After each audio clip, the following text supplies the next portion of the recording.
ঝোপ জঙ্গলে ঢাকা প্রায় ২০০ বছরের পুরনো এই মহাশ্মশান। দিনের বেলায় যেতেই ভয় পায় মানুষজন। সেখানে রাতের বেলায় মানুষ পোড়ানোর কথা উঠলেই গা ছমছম। পাশাপাশি রয়েছে কবরস্থান।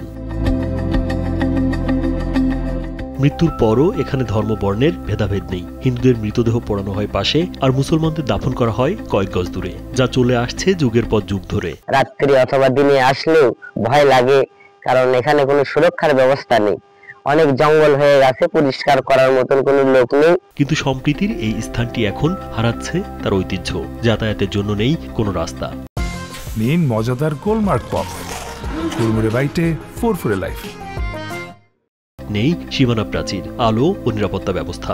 একসময় স্থাপন করা হয়েছিল একটি সোলার প্যানেল, কিন্তু সেটিও চুরি হয়ে গেছে মাত্র ১ মাসের মধ্যেই।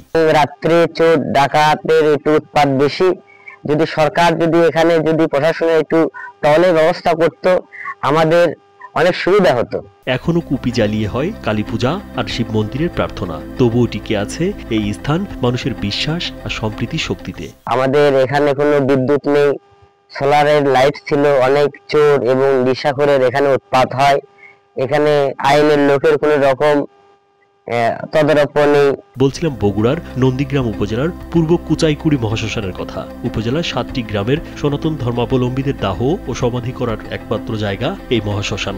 একসঙ্গে দুটি মরদেহ দাহ করার জায়গা রয়েছে এখানে, সেই সঙ্গে সমাধি দেওয়ারও জায়গা রয়েছে। হিন্দুগর শ্মশানেরা মাঠে কাজ করি, এসে দম নেই, এটি মানুষ পড়া হয়। এর পরিবেশ থাকলে ভালো হয়। এখানে কবর খোঁড়া হোক বা চিতা জ্বালানো, সবকিছুই হয় শান্তিতে আর ভালোবাসায়। এই সম্প্রীতির আগুন যেন কখনো নিভে না যায়, এমনটাই আশা এলাকাবাসীর। রাজীব বিশ্বাস, কালবেলা।